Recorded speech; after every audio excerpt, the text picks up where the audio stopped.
A man lay motionless for 20 years. He did not speak. He did not move. No one knew if he could still hear anything. But an empire worth $1.4 trillion came to a standstill just to keep him breathing for one more day. This is not a myth. It is the true story of Prince Al-Walid bin Khalid, known as the Sleeping Prince. A fragile life, yet powerful enough to halt the most powerful dynasty in the Middle East. Not because he was the heir apparent, but because he was the last hope of a father willing to buy time at any cost, even if it meant stopping history itself. Join us as we uncover this extraordinary tale, where power, faith, and fatherly love collide to create a tragedy so beautiful it takes your breath away. 20 years waiting for a word of awakening, the story of Al-Walid, the Sleeping Prince. As the sun rose over Riyadh on July 19, 2025, a gentle but heavy piece of news spread throughout the Saudi Arabian royal palace. Prince Al-Walid bin Khalid bin Talal had breathed his last after 20 years in a deep coma. He departed in silence, just as he had lived for over 2 decades, without words, without movement, without waking. Only the steady hum of a ventilator and eyes that never opened again. But to understand this loss, we must return to the year 2005. That year, Al-Walid was just 15 years old. He was studying at a prestigious military school in London, the pride of his royal lineage, strong, intelligent, and bearing the name of one of the most influential noble families in Saudi Arabia. Then, on a June afternoon in 2005, the car he was in was involved in a horrific accident. The impact caused severe brain damage, a fractured skull, and internal bleeding. Doctors in the UK declared, "There is no chance of recovery."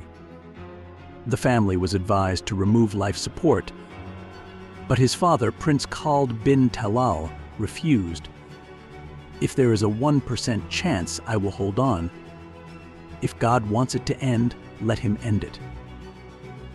Al-Walid was transferred to Saudi Arabia, where he lived in a special care unit, a place with soft lighting, minimal noise, and constant prayers. Day after day, people saw his father sitting by his bed, reciting the Quran, telling stories from his childhood, and gently rubbing his son's hand as if waiting for a response. Every time there was even the slightest sign, a finger twitching, a head tilting slightly, an eye fluttering, it became news on social media. The entire world watched a sleeping prince, as if waiting for him to say something. What do you think? If you were a parent, would you dare to believe in a miracle that lasted 20 years? The people call him the Sleeping Prince. But to the Saudis, he is not just a sleeping prince, he is a symbol of faith in life. In a world that constantly urges us to let go when there is no hope left, the Al-Walid family chose to hold on to every breath. No miracle came. But perhaps it was the very act of not giving up that was the real miracle. By 2025, when the first rays of July sunlight filtered through the hospital windows, Al-Walid took his final breath. No one knew how that moment unfolded. Only that all medical equipment fell silent, as if to honor a life that had fought silently for 20 years. The funeral took place at Masjid Imam Turki bin Abdullah and lasted 3 days. Thousands came to bid farewell, not because they had ever heard him speak, but because he made them believe in something greater than life itself, the bond between father and son, faith and perseverance. Sometimes, those who never wake up make the world fall silent in reflection. And what do you think? What is truly worth living for? A healthy body or an unwavering belief? Leave your thoughts below. But to fully grasp the value of a life sustained for 20 years, one must look at the empire that stood still for a single breath, where everything from oil to palaces bowed before a sleeping heart. A lavish empire nurtures a fragile hope. For most of the world, wealth is a means to live in luxury. But for the Al-Walid family, hundreds of millions of dollars have been spent not to live, but to keep someone alive. A true story where palaces, plains, and oil all bow down to a sleeping heart. The family of Prince Al Walid is not only part of the royal Al Saud lineage, they are also one of the wealthiest and most powerful branches. His uncle, Prince Al Walid bin Talal, was once estimated to be worth over $26 billion by Forbes in 2015, surpassing Bill Gates for a brief period. So what do they own? Kingdom Palace, the heart of Riyadh, was built at a cost of up to $130 million. With 317 rooms, 4 international kitchens, and 110-meter-long dining room, and a helipad, this is not a palace to live in. It's to let the world know they've arrived, and no one dares to stand on equal footing. In London, they own a historic mansion in Mayfair worth over $70 million, with no signage, no external cameras, only a biometric code to open the walnut doors. And Gogh and Renoir paintings hang on walls insured for nearly $200 million, but no visitors have ever set foot inside. Because that place is not for the eyes, it's for power. In Beirut, they have a villa overlooking the Mediterranean Sea, worth over $35 million, where the sea never wakes the owner. Locals call it the house without lights, because the light there comes from within the pride. But why build places no one lives in? Palaces without laughter? Is it the loneliness only those with too much can understand? In 2007, Prince Al Walid bin Talal signed a contract to own an Airbus A380 for $300 million, then spent an additional $150 million to turn it into a flying palace, a gold-plated meeting room, a garage for Rolls-Royces, a mini-stage, and a prayer room facing Mecca with a navigation system that automatically adjusts to Earth's axis. Each takeoff is a statement: we don't fly to move, we fly to dominate the skies. The Kingdom 5KR yacht, formerly owned by Donald Trump, was purchased for $40 million. Not for vacation, but to prove a point: we can buy your past. The yacht is permanently moored in Monaco, never setting sail, with no one living on board. But every time the sun shines down, the titanium hull glitters as if to tell the world that power doesn't need to speak. Have you ever seen a $40 million toy? They have. And they don't use it. In 2005, Al Walid bin Saud, the son of the family, fell into a coma after a serious accident. The family didn't send him to a regular ICU. They built a private ICU worth $3.5 million inside King Abdulaziz Medical Center, where light and oxygen were controlled like national assets. Each year, they spend an additional $2.5 million to maintain his life, from state-of-the-art medical equipment, a team of private doctors, to a security system stricter than that of a head of state's residence. Not to heal, not to revive, just to wait for a single blink. Over the past 2 decades, the family has not held lavish weddings. They have not purchased additional mansions. They did not expand their conglomerate. They focused on one thing: buying time for a fragile life. All that wealth, did it ever touch the heart of someone who had never opened his eyes?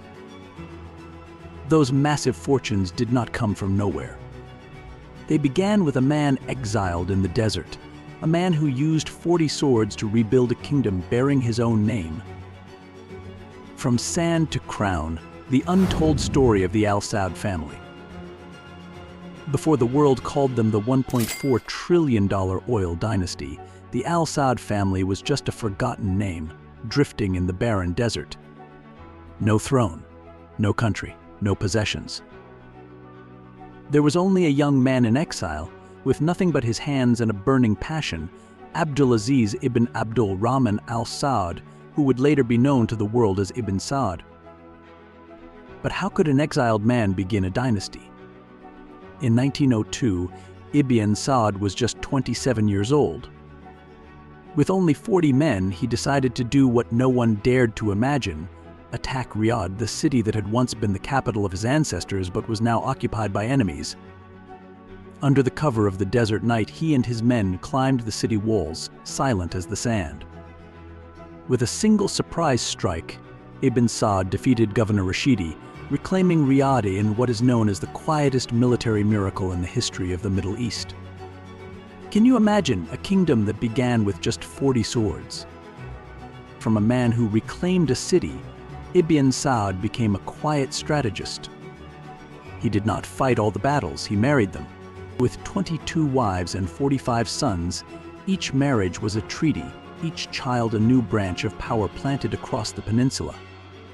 From Najd to Al-Hassa, from Qasim to Mecca and Medina, he united them all under a single royal banner. He did not just end the Hashemite dynasty, he ended centuries of division within Islam. Not everyone can turn their name into geography, but Ibn Saud did. The Kingdom of Saudi Arabia was named after him.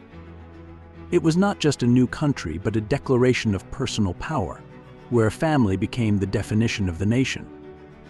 But how could a new country, born in the desert with no resources, surviving on pilgrimage taxes, possibly endure? In 1938, among the dry rocks near Dhahran, American geologists from Standard Oil drilled down and struck what would change the course of world history: oil. Not just a little. An ocean. A treasure trove. It's a prophecy of modern power. And from that point on, Saudi Arabia ceased to be a nation sustained by faith and became a financial empire capable of manipulating the world from behind the curtain. Its national wealth swelled to such an extent that it now owns investment funds worth hundreds of billions of dollars, exerting influence from Swiss banks to Hollywood studios. The Al Saud royal family is not just rich, they are the definition of rich. From yachts, gold-plated planes, palaces to the $500 billion NEOM megacity, everything they build is not for use, but to assert, we create the future. The story of the Al Saud family is not just about oil or crowns. It is an empire that began with 40 swords, survived through strategy, and exists through wealth greater than the GDP of many nations. And the ultimate question, what do you think if a family could buy back history just to rewrite the future in their own way? And when oil flowed, swords were replaced by shares. That family no longer rules the Holy Land. They are shaping the global future with finance and technology. Inside the only family that can buy half the earth. Even though the world has entered the era of AI, quantum computing, and private space stations, real power still flows from a familiar place, beneath the Arabian desert, where gold does not glisten but is as dark as night oil. At the heart of this lifeblood lies the Al Saud family, who not only own a nation but are also gradually redrawing the world map with their personal wealth.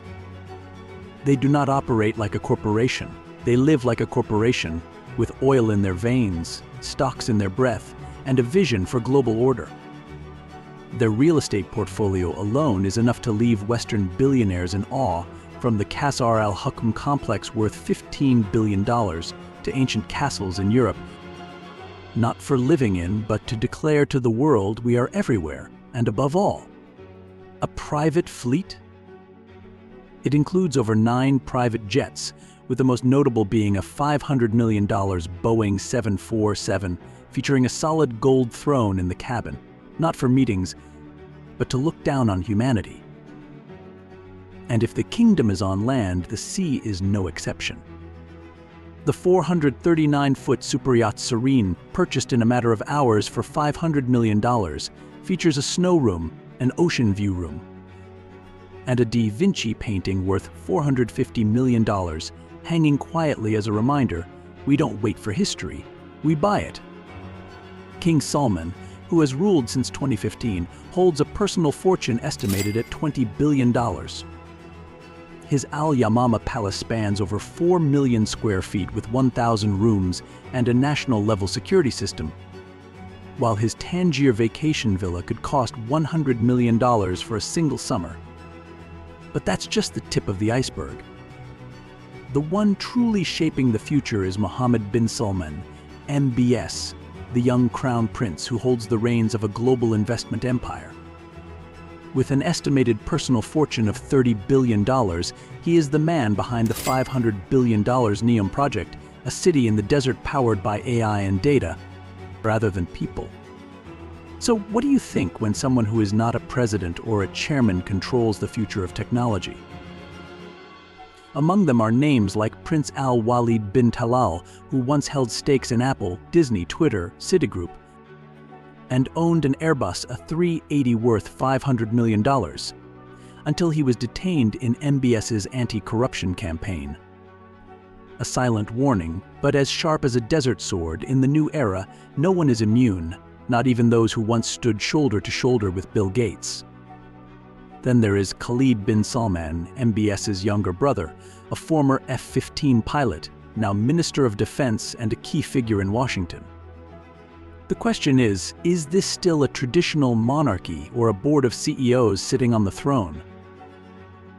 When you can buy a Da Vinci painting just to display in your bathroom, when you can place a throne in an airplane cabin, and when every appearance is more of a financial statement than a royal ritual, are you still a king, or have you become a force reshaping the future of humanity? And do you think, if a family can buy history, what stops them from rewriting the future?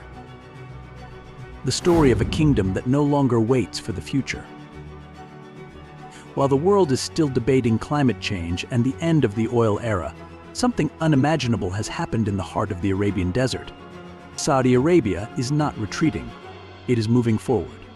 And not with words, but with a $1 trillion gamble to rebuild human civilization. And the soul of that gamble is called NEOM, a $500 billion project that looks like something out of a science fiction novel, but is being built every day with real steel, real sweat, and an ambition that has never been seen before. It begins with the line, a city with no roads, no cars, no pollution. Only 2 towers reflecting the sun stretch across the desert like a giant glass sword. Inside, people live vertically, where life, technology, and nature blend into a new definition of urban living. A high-speed subway will take you from one end to the other in just a few minutes. On the surface, there are no car horns, only modern silence like a declaration.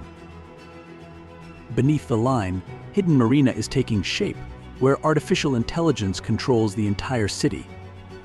Skyscrapers rise from the hot sand, wrapped in gleaming steel, housing hundreds of thousands of people in apartments, hotels, and entertainment centers all just steps away. Every action, movement, energy, and water flow is monitored by sensors and AI. This is not just a city that lives. It thinks. 140,000 workers are laboring around the clock. $140 billion have been poured into infrastructure. And at the pinnacle of this dream, a stadium, the crown jewel, where Saudi Arabia aims to host the 2034 World Cup. Not just a spectacle, but a strategy. But the line is just one part of the picture. Off the Red Sea coast, Oxagon is emerging, a hybrid city between land and sea, where artificial intelligence meets deep-sea technology. With an investment exceeding $33 billion, Oxagon is the world's largest floating industrial hub, where new logistics ports will reshape global trade, not built to attract tourists, but to redefine power. Further afield, atop the Jebel Al-Lawz mountain, where once there was only rock and sand, artificial snow is falling.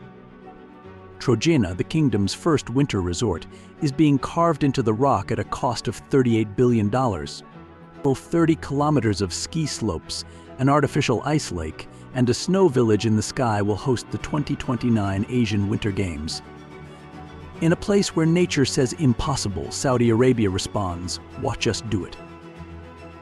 Just 5 kilometers offshore, Sindala is emerging as a green gem in the ocean, not to escape, but to welcome.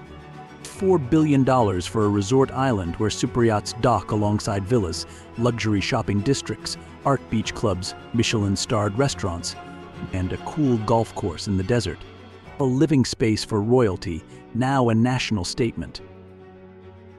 But above all, each of these structures is more than just architecture. Each place is more than just stone, water, steel, and glass. It is a message.